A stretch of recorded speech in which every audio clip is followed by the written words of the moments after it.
এটা ওর দায়িত্ব, জোর দিয়ে বলল ফেসলার।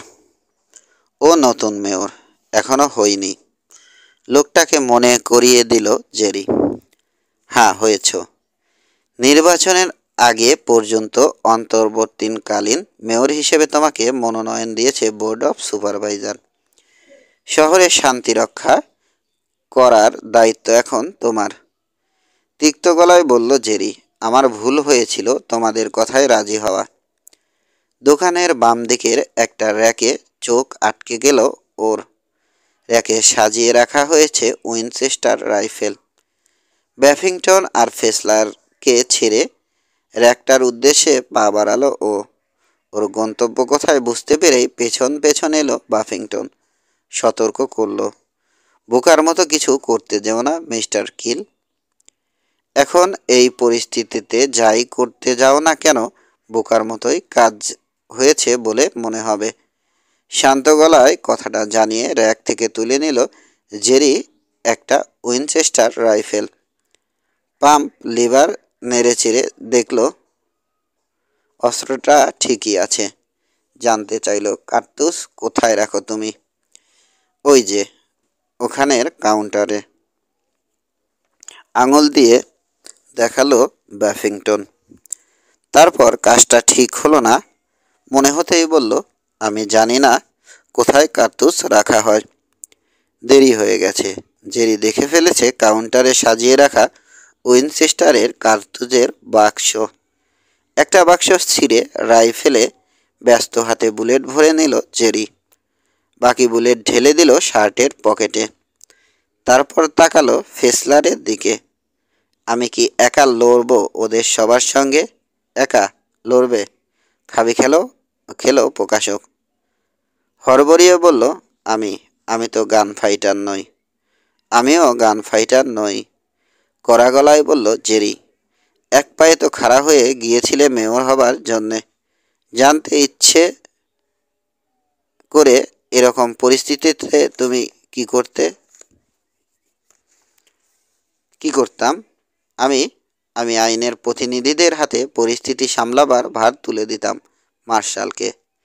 শহরে কোনো মার্শাল নেই শেরিফ। কথা থামিয়ে দিল ফেসলার।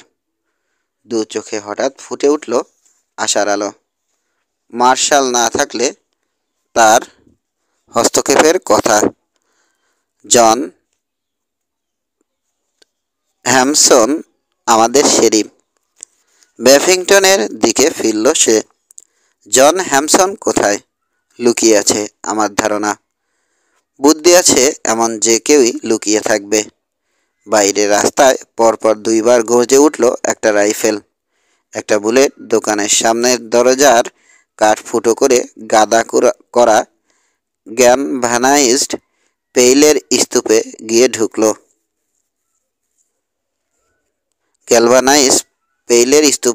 ঢুকল।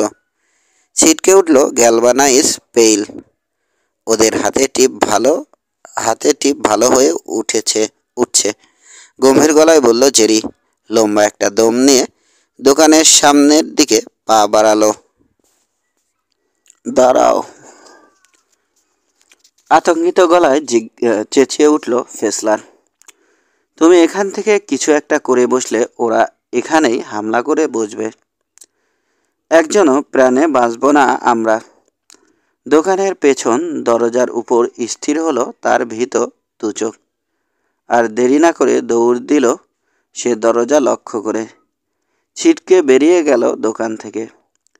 মিথ্যে বলেনি ও, থমথমে গলায় বলল জেরি। বাফিংটন, তোমার লোকদের নিয়ে চলে যাও এখান থেকে।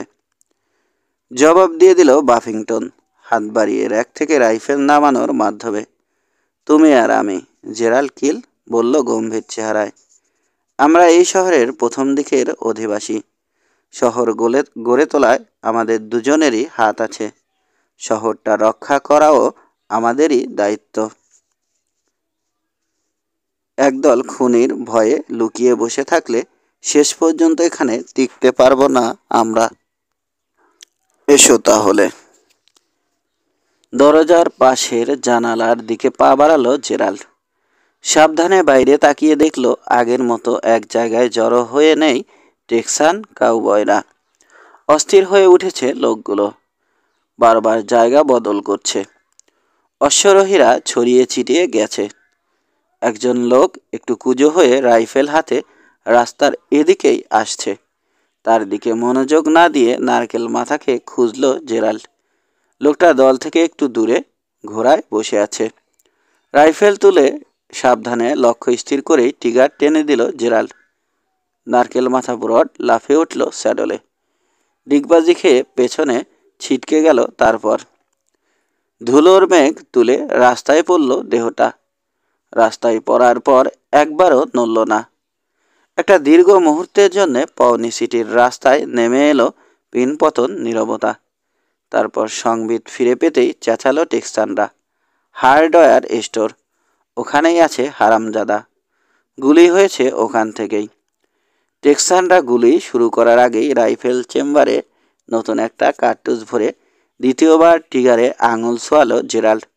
হুমড়ি খেয়ে রাস্তায় পড়ে গেল রাইফেল হাতে সামনে এগোচ্ছিল যে লোকটা। পাপ্পাপের মৃত্যুর পর পাওনি সিটির রাস্তায় দুটো লাশ পড়ল। তাড়াহুড়ো শুরু হয়ে গেল টেক্সানদের মাঝে। যারা মাটিতে ছিল লাফ দিয়ে ঘোড়ায় উঠল তারা। একসঙ্গে হার্ডওয়্যার স্টোরের দিকে ঘোড়ায় চড়ে এগোলো ওরা। গুলি করছে এক নাগারে। দরজার কাঠ ফুটো করে ঢুকছে বুলেট। জানালার অবশিষ্ট কাঁচ খসে পড়ে ভেঙে যাচ্ছে ঝনঝন করে।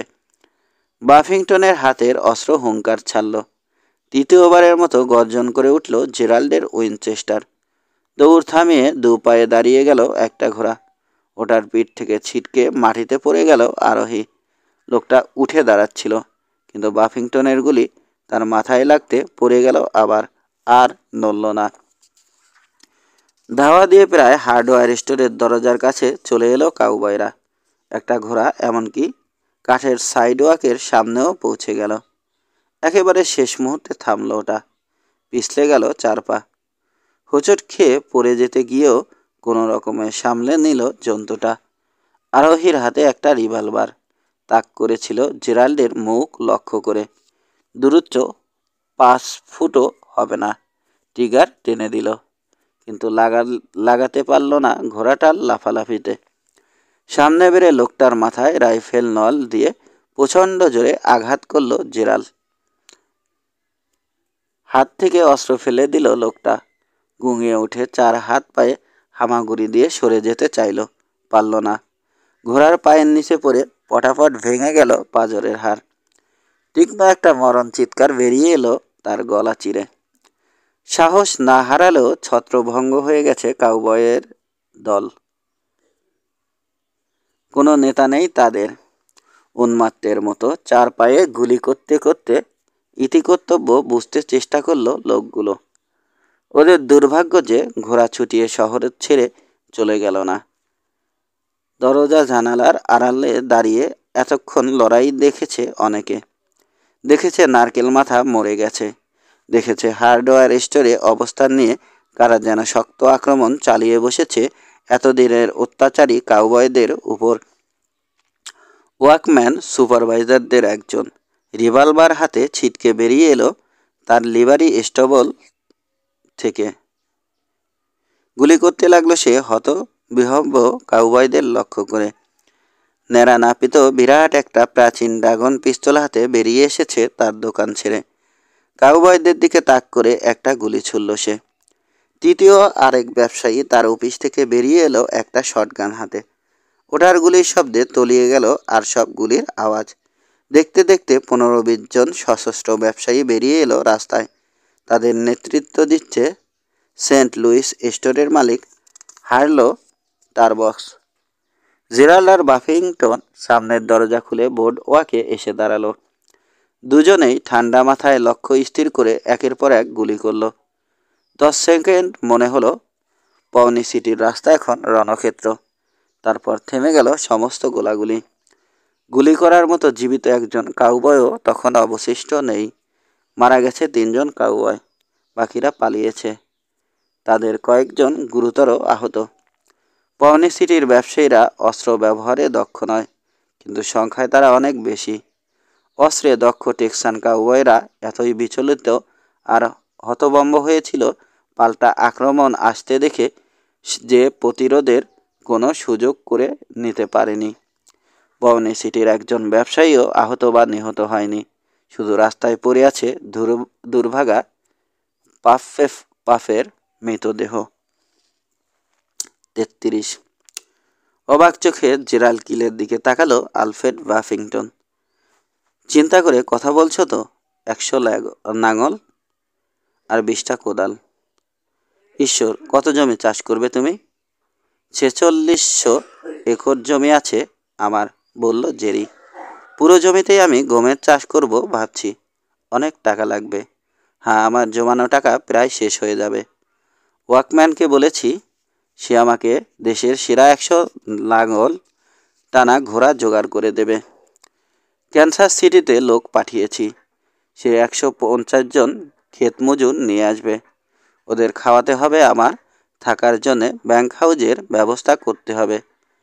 এত বড় ঝুঁকি নিচ্ছ শুধু গমের ভরসায়? ফার্মারদের সঙ্গে তো খাতির আছে তোমার, বাফিংটন, বলল জেরি। তুমি জানো এবছর কেমন চমৎকার ফসল ঘরে তুলেছে ওরা? অ্যালেক্স টার্নবুম একর প্রতি ৪২ বুশেল গম পেয়েছে। প্রতি বুশেল ৮৬ সেন্ট করে বেচেছে সে। আমি জানি, মাথা দোলালো বাফিংটন। অবাক হয়ে গিয়েছি শীতের গমের কেরামতি দেখে। তবু ৪৬ একর জমিতে? ধরে নাও বড় একটা জুয়া খেলছি, জীবনের সবচেয়ে বড় জুয়া। যদি হেরে যাই ফতুর হয়ে যাব, কিন্তু যদি জিতি কিংবদন্তি হয়ে যাবে তুমি। ওর মুখের কথা কেড়ে নিল বাফিংটন। দেশের এদিকটায় অর্থনীতির ভিত্তি পাল্টে যাবে, গুরুত্ব হারাবে গরুর ব্যবসা। গরুর ব্যবসা পাওনি সিটির আর দরকার নেই। এই ব্যবসা থেকে লাভ তোলে শুধু সেলুন মালিকরা। আর মার্ক টিমথি? ভুরু কুচকালো জেরি। তার ব্যাপারে আমি কিছু বলতে চাই না, মাথা দোলালো বাফিংটন। প্রতিটা পদক্ষেপে আমাদের বাধা দিয়ে এসেছে লোকটা, শুধু টাকা আর টাকা। টাকা হয় না এমন কোনো ব্যাপারে তার কোনো উৎসাহ নেই। স্টক ইয়ার আর লোডিং পেন, লংহর্ন সেলুন তার হোটেল। এভাবে গোলাগুলি আর মৃত্যুভীতির মধ্যে কতকাল জীবন কাটাবো আমরা? আমার যদি কোনো উপায় থাকতো, পাওনি সিটিতে গরু আনা নিষিদ্ধ করে দিতাম আমি। চিন্তিত চেহারায় বাফিংটনকে দেখল জেরি। আমি যদি নিষিদ্ধ করার পদক্ষেপ গ্রহণ করি, তাহলে তুমি আমাকে সমর্থন জানাবে? বাফিংটনের তীক্ষ্ণ চোখ জোড়া জেরাল্ডের চেহারায় কি যেন খুঁজল। মাথা দোলালো ধীরে ধীরে। হ্যাঁ, জানাবো। শুধু আমি নই, আরও অনেকেই থাকবে তোমার সঙ্গে। জেরার্ড বলল, আজকে রাতের মিটিংয়ে বোর্ড অফ সুপারভাইজারের সামনে আমি একটা প্রস্তাব পেশ করব। পাওনি সিটির ডিপোতে ট্রেন থেকে নামলো চমৎকার পোশাক পরা এক সুন্দরী যুবতী মেয়ে। কন্ডাক্টর আগেই নেমে গেছে। মেয়েটার ব্যাগেজ খুশি মনে প্ল্যাটফর্মে নামালো সে। দুটো হ্যাটের বাক্স, একটা ভ্যালিস আর একটা কার্পেট ব্যাগ। মনে হলো কাজটা করতে পেরে কৃতজ্ঞ বোধ করছে কন্ডাক্টর। খুশি গলায় বলল, আপনাকে যাত্রী পেয়ে সত্যি সময়টা ভালো কেটেছে আমার। তোমাকে ধন্যবাদ, বলল সামান্থা ক্যালভিন। যাত্রাটা আমারও ভালো লেগেছে। সামান্থা চারপাশে তাকাচ্ছে। এমন সময়ে দ্রুত পায়ে এগিয়ে এলো স্টেশন এজেন্ট। সেপ্টেম্বর মাস চলছে এখন। আজ থেকে প্রায় 10 মাস আগে পাওনি সিটি ছেড়ে চলে গিয়েছিল সামান্থা। বদলে গেছে পাওনি সিটি, তবে বদলটা ভালোর জন্যে হয়েছে কিনা তা নিশ্চিত হতে পারল না সামান্থা। হয়তো আসলে বদলে গেছে ও নিজেই, কে জানে। সামান্থার পরনে দামি কাপড়ের স্যুট, মাথার হ্যাটে ওস্টিসের কোকড়ানো পালক। ওর হাতের তালু নরম আর মসৃণ। অনেক দিন হলো নিয়মিত যত্নে বিদায় নিয়েছে কড়াগুলো। চুলগুলো লম্বা হয়েছে সামান্থার। খুব সুন্দর করে খোপা করেছে মেয়েটি। দেখে মনে হচ্ছে সামান্থা ক্যালভিন পাওনি সিটিতে নেই, আসলে আছে নিউ ইয়র্কের 5th অ্যাভিনিউয়ে। নামছে একটা ক্যারিজ থেকে। এখনই গিয়ে ঢুকবে টিফানির স্বর্ণ অলঙ্কারের দোকানে। অলস একটা ভাবনা খেলে গেল ওর মাথায়। কেমন লাগবে এখন একটা ঘোড়ার পিঠে চড়ে ওটাকে জোরে ছুটিয়ে দিতে? অনভ্যাসে পাগুলো নরম হয়ে গেছে ওর। স্টেশন এজেন্টের কথায় চটকা ভাঙল ওর। স্টেশন এজেন্ট বলছে, ম্যাম, ব্যাগ নেয়ার জন্য আমি লোক ডেকে দিচ্ছি। কোথায় যাবেন আপনি? হোটেলে। ড্রোভার হোটেলে। দিনের ক্লার্কে রবার্টা তিমথি কাজ বুঝে নিয়ে বিদায় দিচ্ছে এমন সময়ে লবিতে ঢুকলো সামান্থা কেলভিন। একটা লেজারে চোখ রেখে একমনে কাজ করছিল রবার্টা। চোখ তুলে তাকাতে দেরি হলো, কিন্তু ওর নাকে গিয়ে ঢুকলো দামি পারফিউমের সুবাস। সামান্থাকে চিনতে একটু দেরি হলো রবার্টার। চিনতে পারার সঙ্গে সঙ্গে একটু স্ফীত হলো চোখজোড়া। মুহূর্তের জন্যে চেহারায় পড়ল শঙ্কার ছাপ। সামান্থা, অবাক গলায় বলল সে। হঠাৎ কোত্থেকে এলে তুমি? সেন্ট লুইস, মাত্র ট্রেন থেকে নেমেছি। চোখের পলক না ফেলে তাকিয়েই থাকলো রবার্টা। আমি তো প্রথমে তোমাকে চিনতেই পারিনি। তুমি আসলেই তুমিই সামান্থা কেলভিন? অতটাই বদলে গেছি আমি বলে বোঝাতে পারবো না। সামনে বেড়ে রবার্টার হাতটা নিয়ে আন্তরিকতার সঙ্গে ঝাঁকিয়ে ছেড়ে দিল সামান্থা। একটু অপ্রস্তুত বোধ করছে। যদি ওর এত যত্নে শেখা ভদ্র মহিলা সুলভ আচরণে নিজে এগিয়ে কর্মোদ্যম করাটা বিরাট খুদ বলে বিবেচিত হয়। আমার বাবা এসেছে চিন্তা ঝেড়ে জানতে চাইল সামান্থা। এবছর এখনো দেখিনি, মাত্র গতকালই আমরা ভাবছিলাম এখনো জেনারেল গরু নিয়ে আসছে না কেন। এবছর একটাই ড্রাইভ করা হবে, খুব বড় একটা ড্রাইভ। 6 সপ্তাহ আগে বাবা আমাকে চিঠি লিখেছে, রওনা হয়ে যাবে শিগগিরই। লিখেছে এখানে যাতে আমি বাবার সঙ্গে দেখা করি। তাহলে এসে পড়বে যে কোনো দিন। ঘর দরকার নিশ্চয় তোমার? হ্যাঁ। তোমার লাগেজ কই? প্রশ্ন করার পর রবার্টটা দেখল এক লোক দরজা ঠেলে ভিতরে ঢুকছে। তার হাত থেকে উপচে পড়ার অবস্থা মালপত্র, হ্যাট বক্স, ভ্যালিস আর কার্পেট ব্যাগ নিয়ে বেসামাল অবস্থা তার।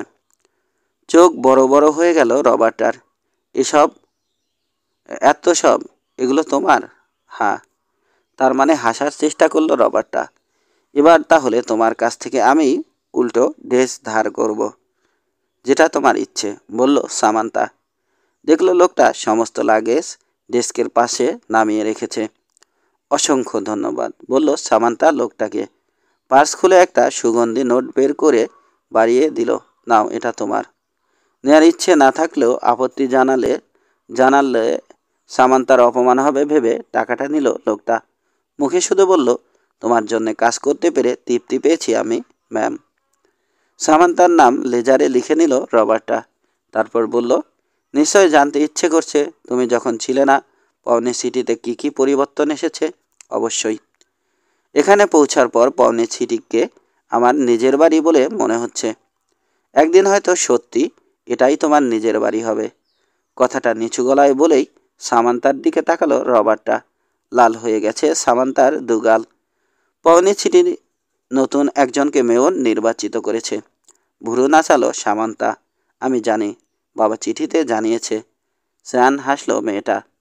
আমার খবর আমি ঠিকই পাই। টেক্সাস থেকেই জানতে পারি। সপ্তাহে 2 বার চিঠি লেখে বাবা। টেক্সাসে সবাই জানে কি ঘটছে ক্যানসাসে বা পাওনি সিটিতে। শুনেছি মিস্টার জেরাল্ড কিল মেয়র নির্বাচিত হয়েছে। জেরাল্ড মেয়র নির্বাচিত হয়েছে সেটা শুনেছ, নাকি শুনেছ যে আমার ভাইকে অফিস থেকে সরিয়ে দেওয়া হয়েছে?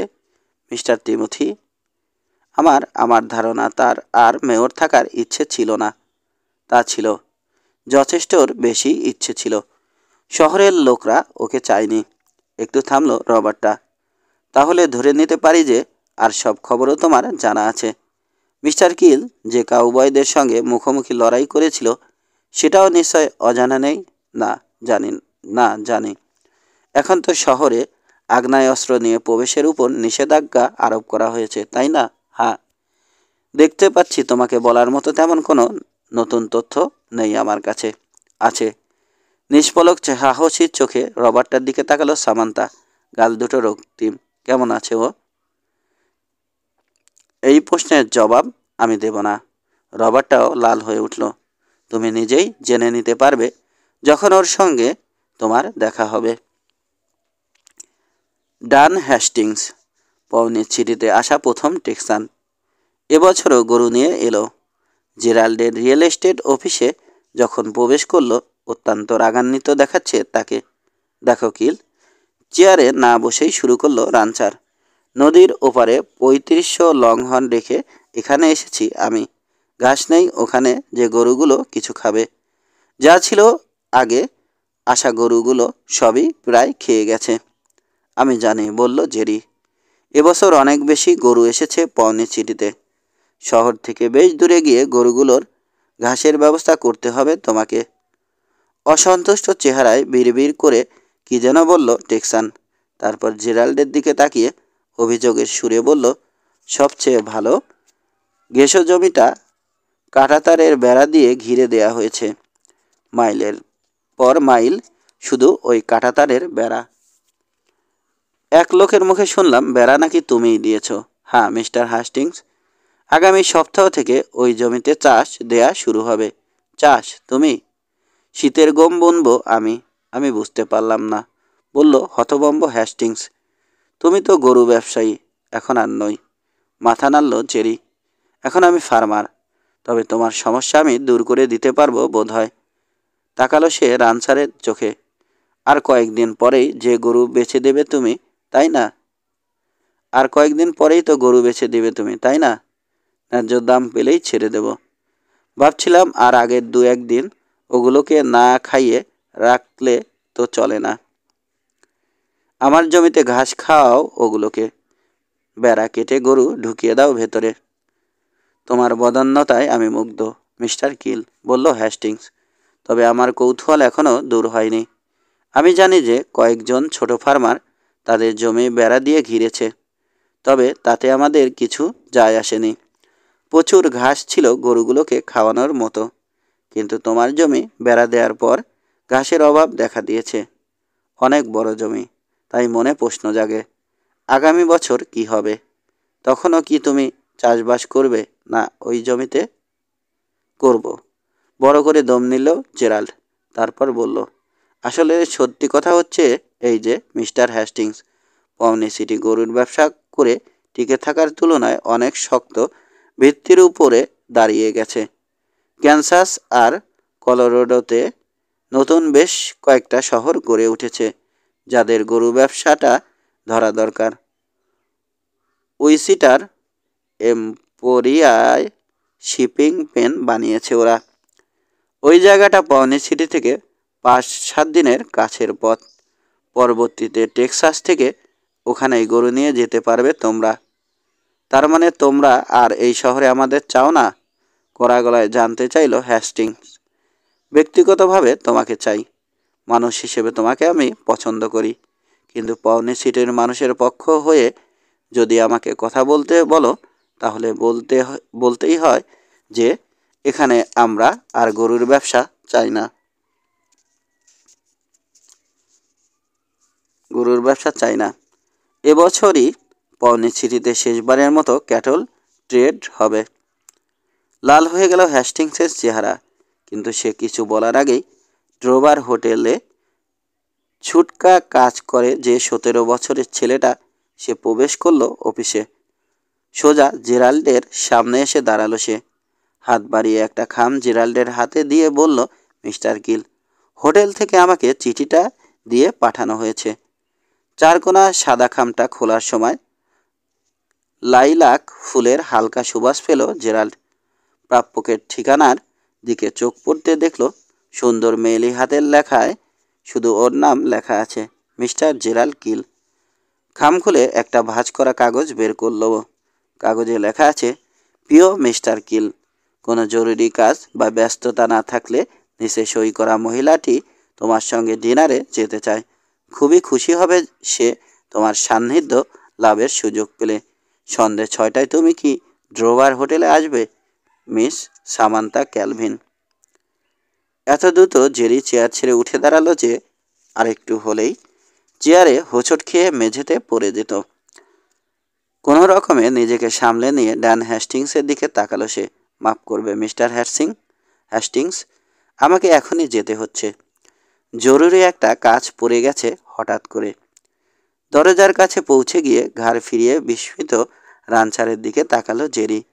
আমার বেড়া কাটতে পারো মিস্টার হ্যাস্টিংস, কোনো অসুবিধে নেই। ও যখন হোটেলে পৌঁছলো তখনও ডেস্কের পেছনে দাঁড়িয়ে আছে রবার্ট আর তিমথি। জেরির তাড়াহুড়ো ঠিকই বুঝতে পারল মেয়েটা। বলল, 4 নম্বর রুম, হোটেলের সামনের দিকে ওটা। জানে, জবাবে বলল জেরি। একসময় আমি এখানে থাকতাম। তা ঠিক মিস্টার কিল। লেজারে চোখ রাখল রবার্টটা। চোখ আর তুলল না। দীর্ঘ একটা মুহূর্ত মেয়েটাকে দেখল জেরাল্ড। তারপর এগিয়ে গেল ডেস্কের সামনে। আস্তে করে বলল, এখনো কাজ করে চলেছ তাই না? আমি সবসময়ই কাজ করি। রবার্টার কণ্ঠে ক্ষীণ অভিমান। সেটাই তো তোমার দোষ, তাই না? না রবার্টা, ধীরে ধীরে বলল জেরাল্ড। এক মুহূর্ত বিরতি নিয়ে জিজ্ঞেস করল, আমি যদি কয়েকটা কথা বলতে চাই, শুনবে তুমি? আমাদের অতিথি অপেক্ষা করছে, বলল রবার্টা। জেরাল্ড চুপ করে আছে দেখে আবার মুখ খুলল। তুমি কথা বলতে চাইলে নিষেধ করার কোনো অধিকার নেই আমার।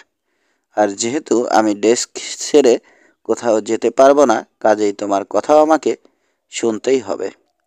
যা ঘটে গেছে, বলল জেরি, সেজন্য আমি আন্তরিকভাবে দুঃখিত। আর কিছু বলার নেই আমার। যতটুকু বলেছ ভালোই বলেছ, অস্বস্তি মাখা গলায় বলল রবার্টা। পরের কথাগুলো তোমার ভালো লাগবে না। আমি শুধু চাই যে তুমি জানো, যা ঘটতে যাচ্ছে তা ঘটতই। কেউ তা ঠেকাতে পারতো না। আমি জানি আমাকে এজন্যে দোষ দেবে না তোমরা। কিন্তু রবার্টা, বিশ্বাস করো আমার কিছু করার নেই। অবশ্যম্ভাবীকে ঠেকাতে পারে কেউ? আসলে উদ্বিগ্ন চোখে জেরাল্ডকে দেখল রবার্টা। কি ব্যাপারে কথা বলছো তুমি? আমি কিছু বুঝতে পারছি না। কালকে নিজেই জানতে পারবে। তারপর হয়তো এখন যতটা করো তার চেয়েও আরও অনেক বেশি ঘৃণা করবে তুমি আমাকে। আমি তোমাকে ঘৃণা করি? মার্ক তো সেনাবাহিনীতে ছিল।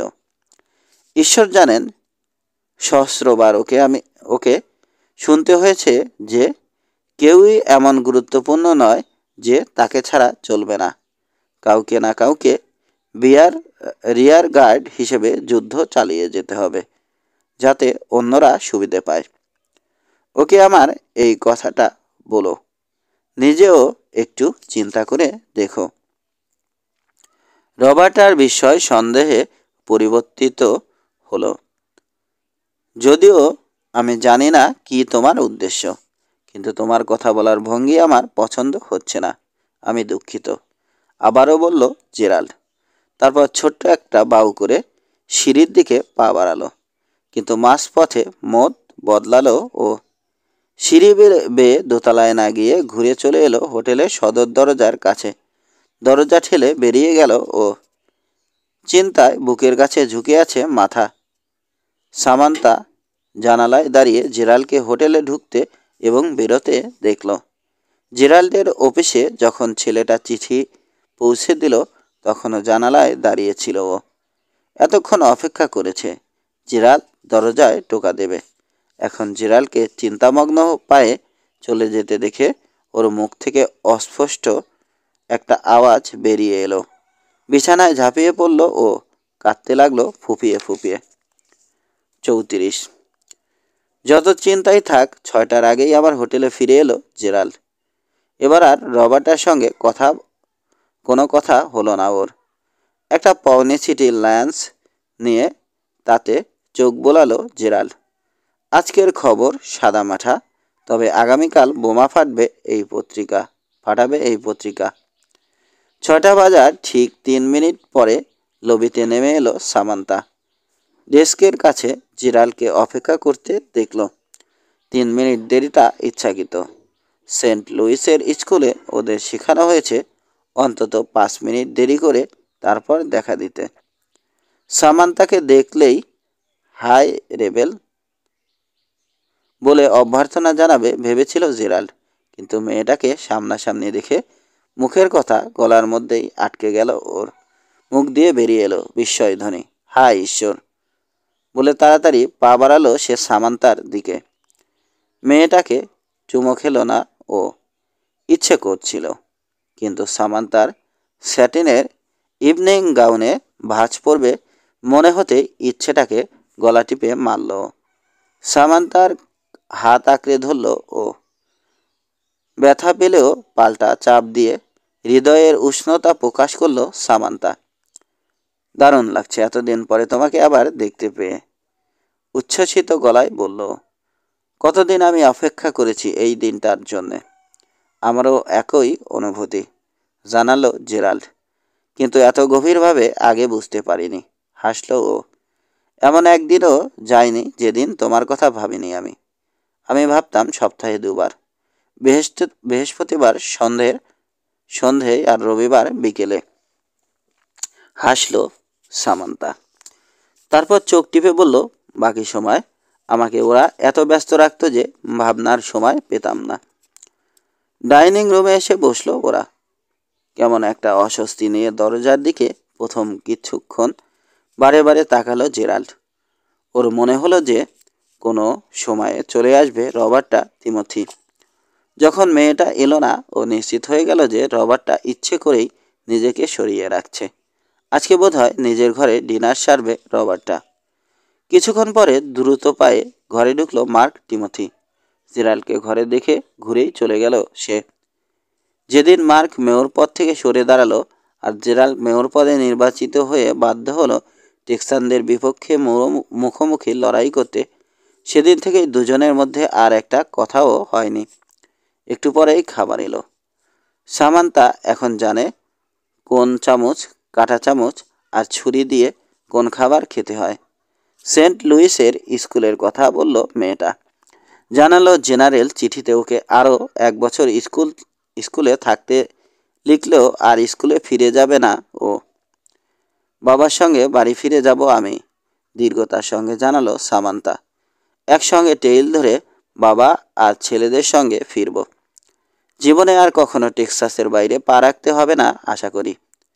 কথা থামিয়ে খাবারে মনোনিবেশ করল সামান্তা।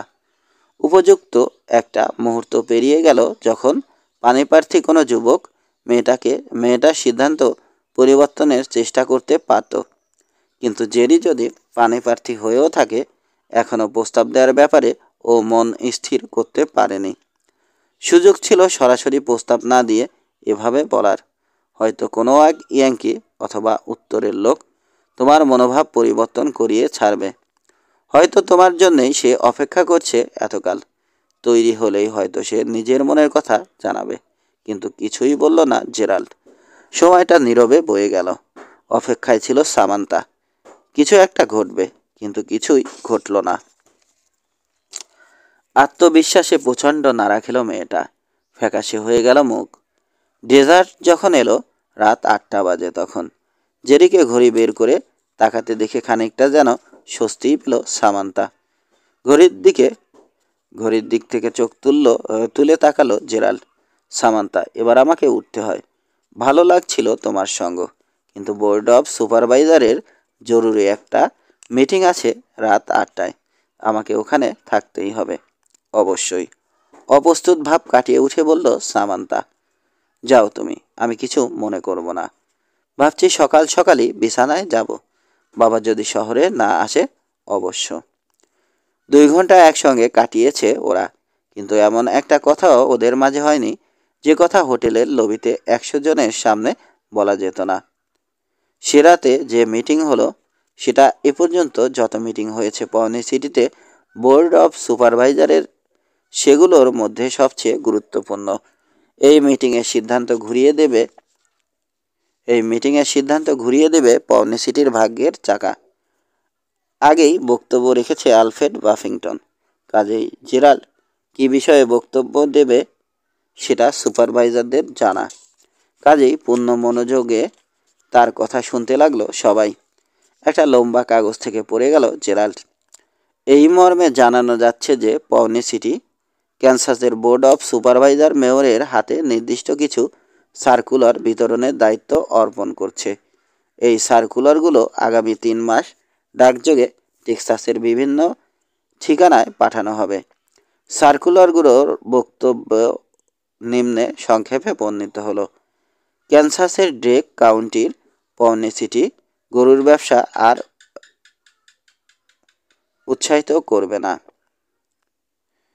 পাওনি সিটিতে এবং আশেপাশে যে ঘাস জমি ছিল তার চরণযোগ্য নেই।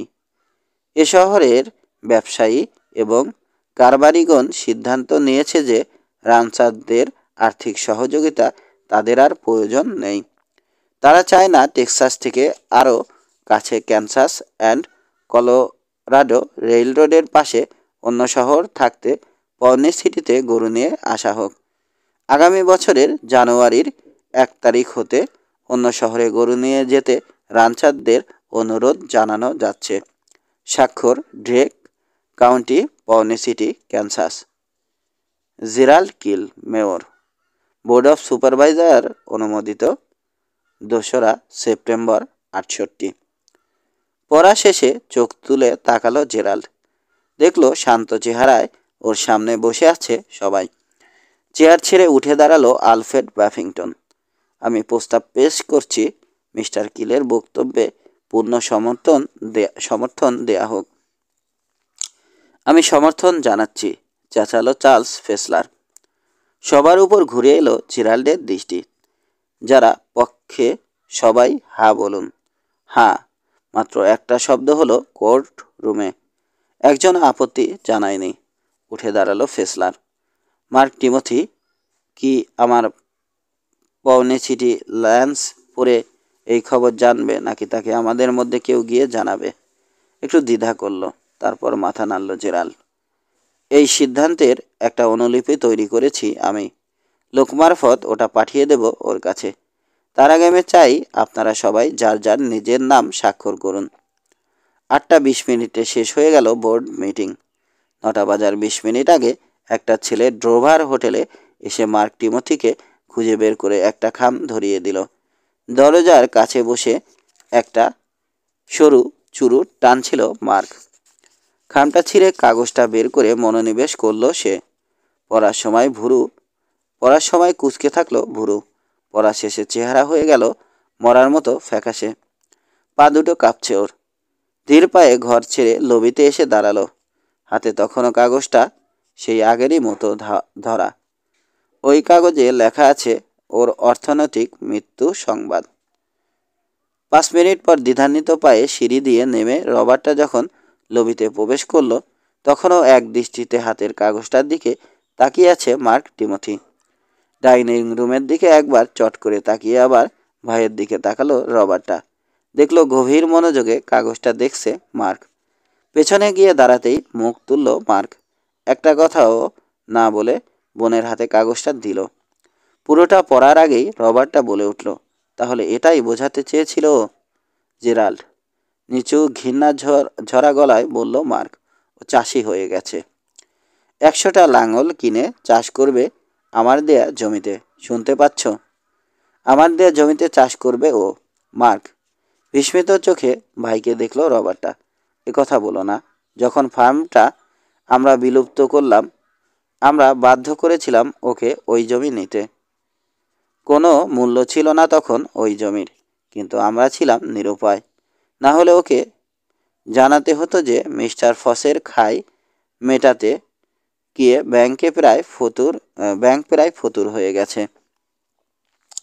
বোনের কথা যেন শুনতেই পেল না মার্ক টিমোথি। আনমনে বলল, সেই ক্যানসাসে আসার পর থেকেই আমার সঙ্গে শত্রুতা করে চলেছে জেরাল্ড কিল।